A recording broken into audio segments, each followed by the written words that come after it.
Marty, Tom, welcome into the show. Early risers today. So I'm glad to see you bright and early here on Off the Bench. You know what the topic's going to be, fellas. I'm just going to give you kind of the open floor here. You know the situation that happened with Elly De La Cruz. You have two different sides. It seems like such a it's not political in nature, but it seems like where we're at today with our politics. You're either on one side of the aisle. Elly De La Cruz can almost do no wrong. He's 22 years old. You've heard the story. And then you have, obviously, maybe on the other possible end, that this guy should be an MLB superstar. We'll start with Marty. I'll just give you the floor. What do you make of Elly De La Cruz after the performance last night and just overall in general? Well, Trace, I think that there are people who will say, well, given the nature of the weather conditions in Philadelphia, it's nothing to get overly excited about. Well, everybody else had to play on the same field, the Phillies and the Reds. I think that it's legitimate, even though you're talking after 5 games, because some of the things that we saw after he took Major League Baseball by storm in the first 30 days of the season last year, only to end up striking out almost 34% of the time for the time in which he was in the big leagues, have cropped up again. His defensive play has been at times careless. His offensive time, they talked about his inability to hit breaking balls, sliders, and curveballs. Well, he's been to the plate 20 official times this season, and 50% of those times he has struck out.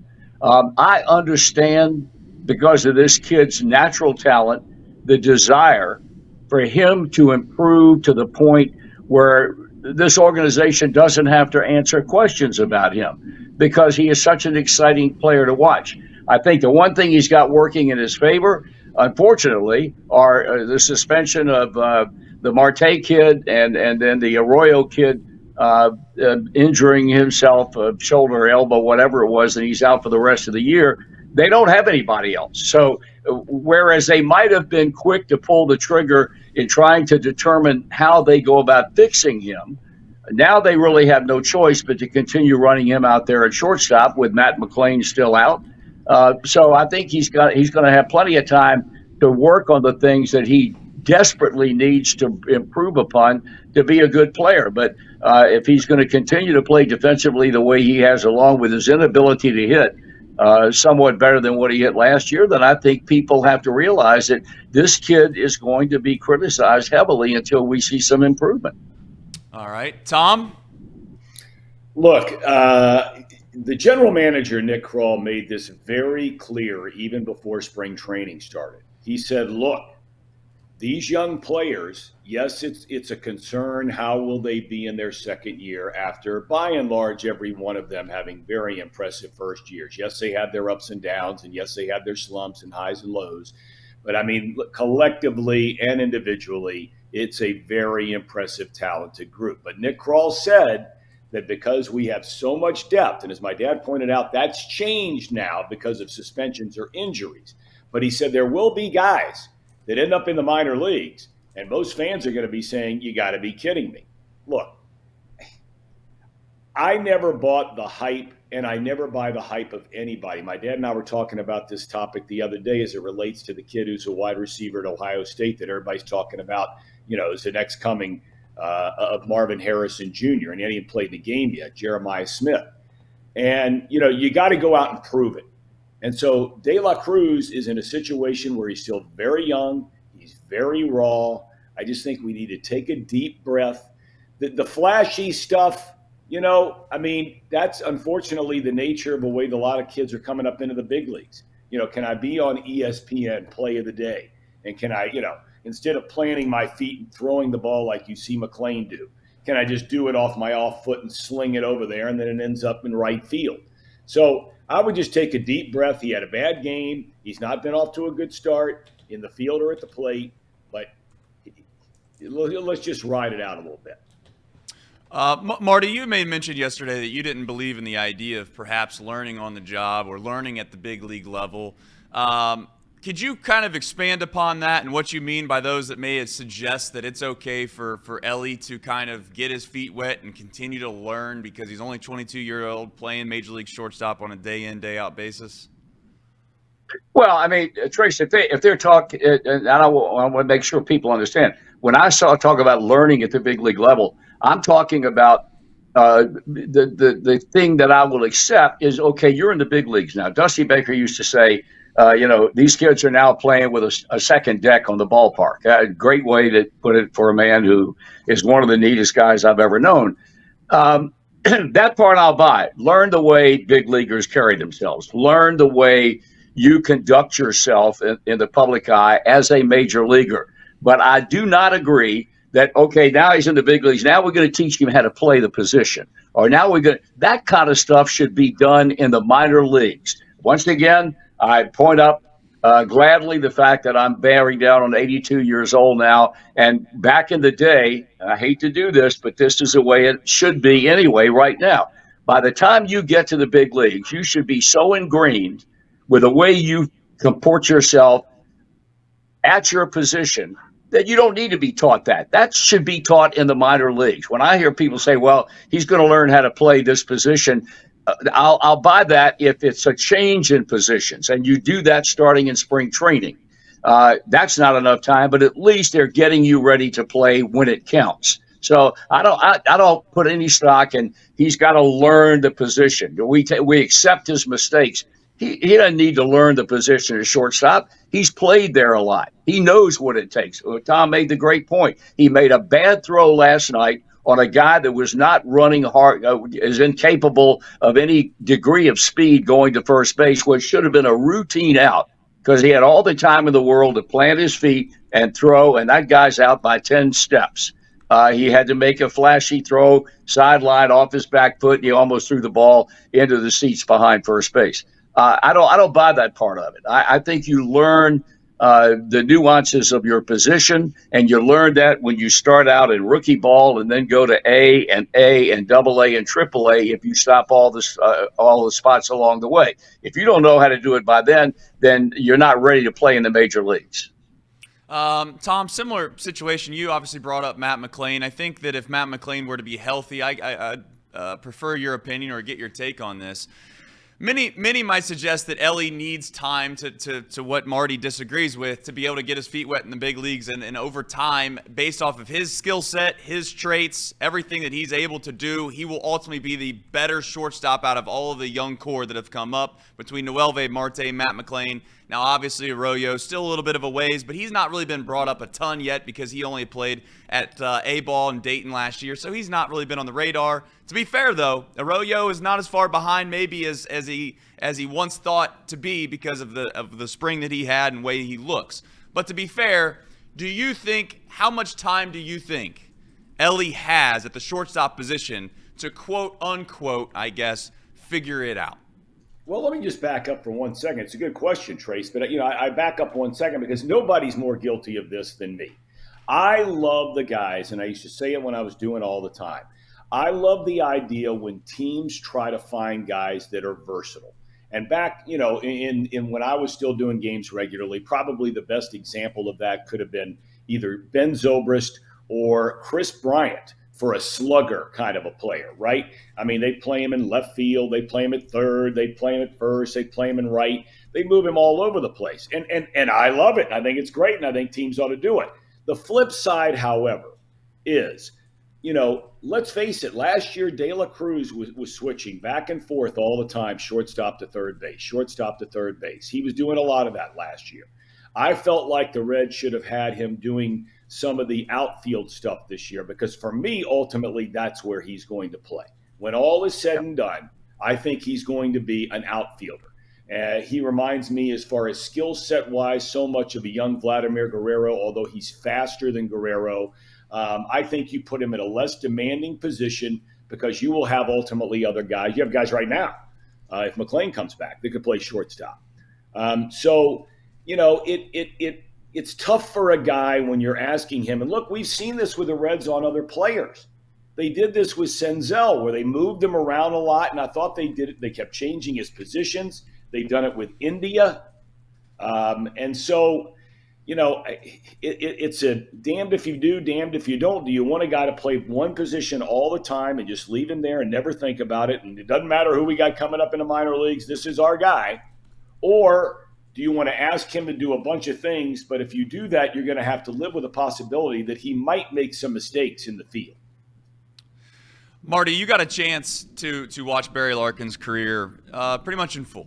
And I think that every time that Elly De La Cruz is mentioned in some kind of negative light, some of the fan base points to Barry Larkin as a point of emphasis of saying, hey, look, here's a guy that made a lot of errors at the beginning of his career, ended up being a Hall of Famer, Gold Glove caliber player. Relax, it's all going to work itself out.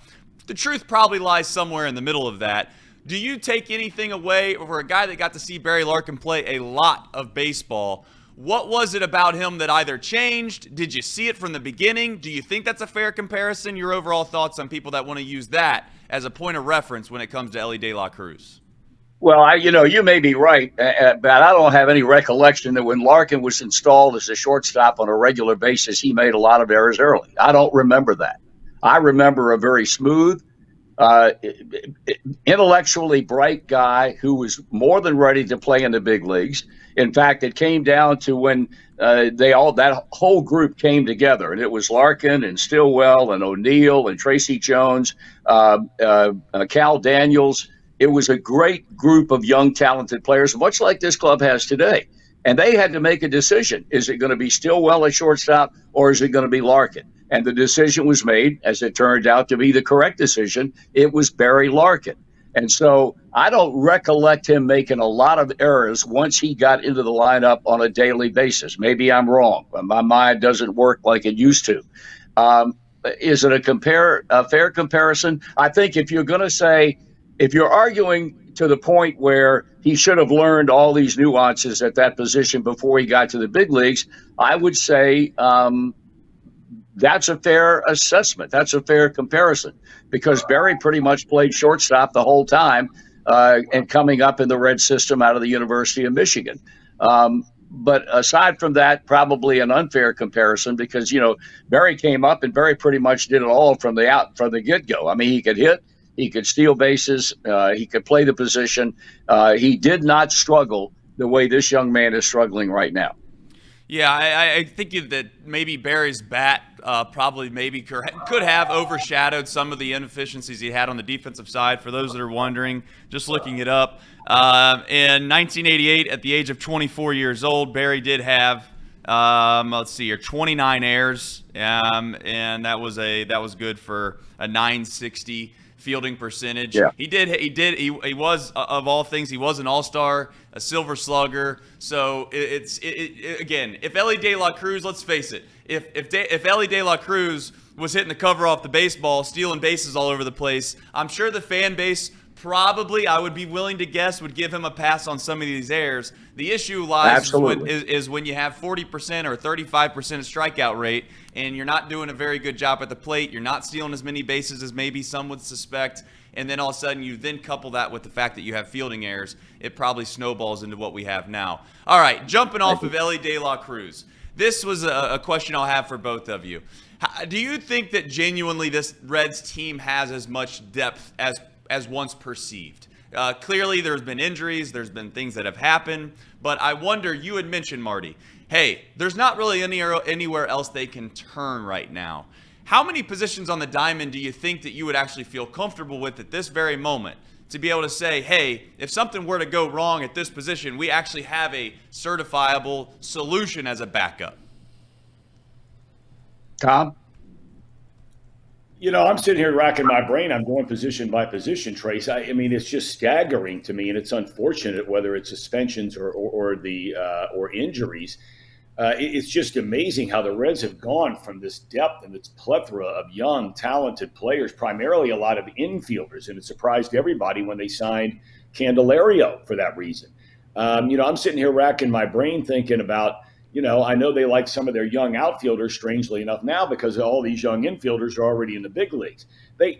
Their depth is only going to improve when they get McLean back, and Lord knows when that's going to be. I say it all the time. I don't believe anybody when they tell me, and it's not that I'm accusing them of lying. I just think that you have all these HIPAA rules and all these kinds of things now where you can't talk much about players' injuries. But the guys you're watching right now, in my opinion, I don't know where else, Dad, maybe you fill in the blank. I don't know where else you'd have to if you were going to watch De La Cruz struggle, let's hope and pray he doesn't, but if he did, I mean, really, what's your option at this point? What is it? I don't know what it is. Well, I think the option right now, the one that's been brought up, is a newcomer, and that's the Espinal kid. Yeah. Why don't you? I saw some people comment on the internet. Put him at shortstop for a few games and let Elly take a big deep breath and then go from there. That's the only option that they have. As far as McLean is concerned, and I hope I'm dead wrong, but nothing has been said about his surgery. Nothing has been said about the surgical procedure he had last week in terms of, to some extent, getting a handle on when he might be back. The only thing that I'm concerned about there, and it's a big concern, is when I hear them say, we hope we have him back in, I'm paraphrasing now, in the not too distant future, or I hope we have him back sometime later in the season. That, to me, is a very ominous comment. It almost would be inclined to think that maybe you're not going to get him back at all. I pray to God that's not the truth, because I think of all of the young players that this club has, I think McLean, and Spencer Steer were the two most consistent among all of them. But again, going back to your question, the depth factor, they had a voluminous amount of depth factor until the injuries and the suspension set in. You have no way of predicting either one of those things when you try to assess a team's talent in terms of being in the postseason. I think if a team can withstand it for the short term, and they'll have TJ Friedel, I think, will probably be back within the next 2.5 or 3 weeks. And the center field is really not a problem position for them now, excepting for the game that Stuart Fairchild had the other day here.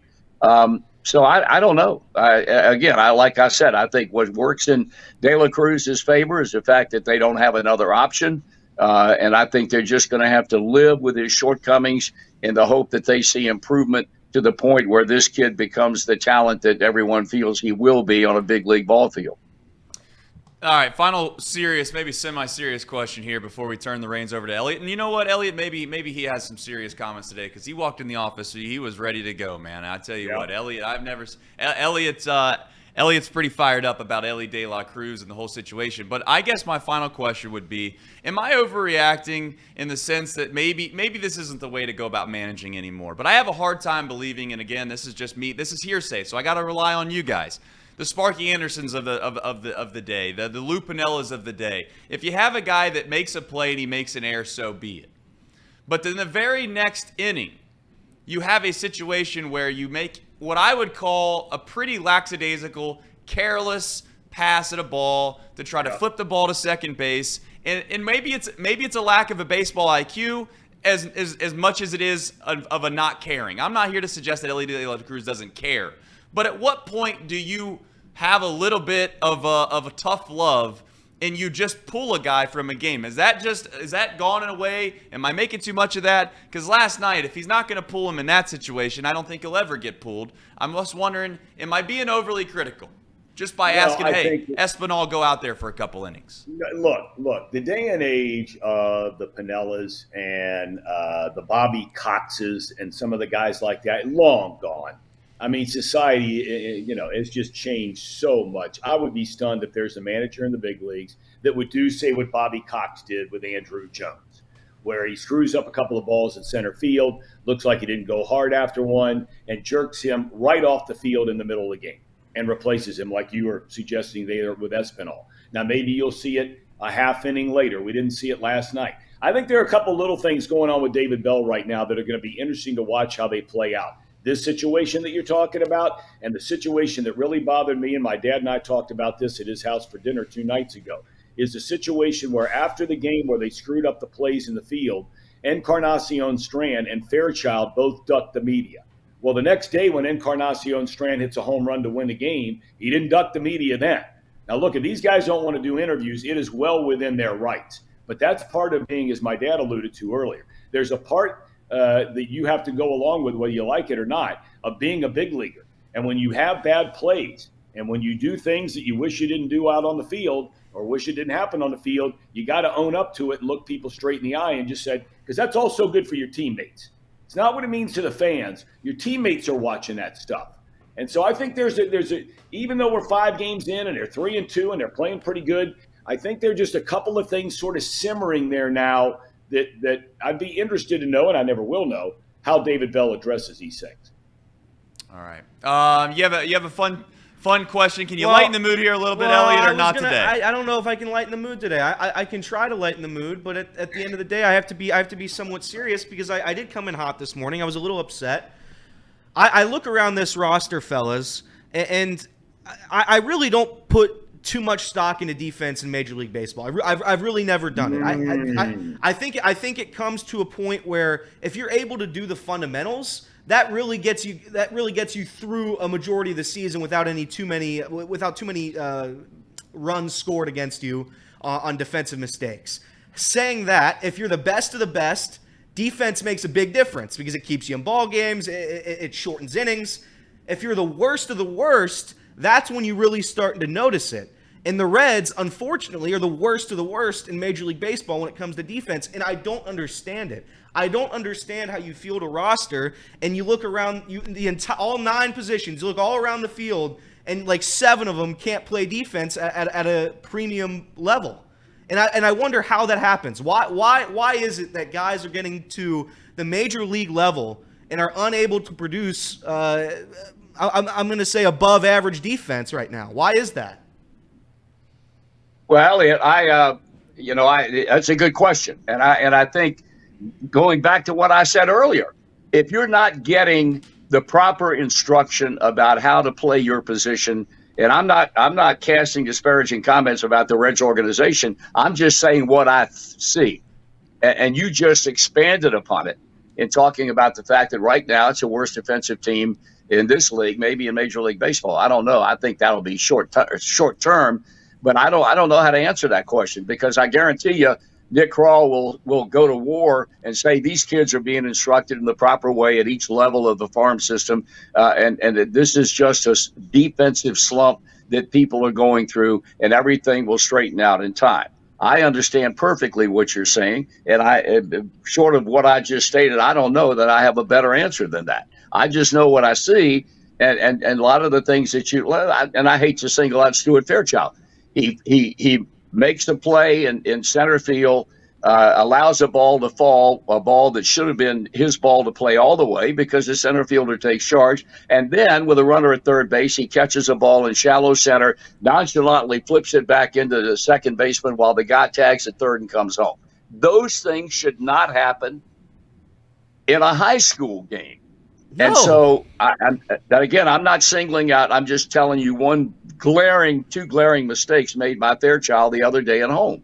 I don't know how else to answer the question. Hopefully it's a defensive slump that we've devoted a lot of time to today, and maybe we'll straighten itself out. I don't know. I agree. The only thing I'll add on to it is, and again, people seem to not be able to dish out criticism when it comes to some of these young stars. I get it. I completely understand. I love Elly De La Cruz. I love CES. I love Spencer Steer. But at the end of the day, if I'm in second grade and I'm at shortstop and 3 balls come to me and I'm glove flipping a ball on a routine double play and I don't get any outs whatsoever, I'm going to get criticized. And I don't understand that either. And I don't know if that's just a part of this new age Reds where we see all these young guys and these guys are going to be big stars, so why are you going to say anything negative about them? I don't think it's the fan base isn't out on Elly De La Cruz. The fan base is frustrated that he's not making routine plays. I saw one tweet yesterday. Saying, why can't a 22-year-old kid, why is he getting all this pressure for not being a superstar in 25 minutes? I think there's a big difference between expectations for him. I expect him to win MVP, 40 home runs, 70 stolen bases, and I expect him to make a routine play at short. I think those are 2 very big different expectations, and I think most people in this city, the rational ones at least, are on this side of the fence where they're like, all right, I don't expect him to win MVP. I just expect him to make a routine play. So where do you guys think? Where do you guys stand on the expectation of some of these young players? Because I think Elly is, to be fair to him, he's taking a blunt of this criticism. He's taking all of it. And that's what happens when you bring the hype, when you're the number one prospect and you bring all this excitement, you do get all the eyeballs on you. So do you think it's fair? Do you think the criticism was warranted to Elly De La Cruz? What's warranted for any player who's in this is the big leagues. This is the big leagues. These are the best players in the world. Now, expecting somebody to steal 80 bases, expecting somebody to hit 40 home runs, look, that's just fans being fans, okay? And they are what they are, and it's great, and you got to have them, and you love them. But they can go up and down, as we've seen even just in the last 24 hours, right? Everybody wants to kill De La Cruz today after a bad game last night. But it is not beyond criticism when a guy is striking out 50% of the time, and all we read about in spring training, a new approach and putting the bat on the ball and all this sort of stuff, and a routine defensive play. It is not unreasonable, and it is not wrong to criticize someone for not making the routine play. Fly ball, ground ball, whatever. Throw strikes if you're a pitcher. Get the ball over the plate. All right, parting thought, Marty, do you think that this criticism is relatively fair? I agree with everything that Tom just said. Everybody seems here's another thing. We have a group of media people that cover this club and have been forever that's as good and as cooperative with mistakes. They don't want to write about it. They don't want to ask questions about it. They don't want to ask David Bell while Stuart Fairchild and Christian Encarnacion Strand were not in the clubhouse when they came down to talk to him about their game if they wanted to talk to him.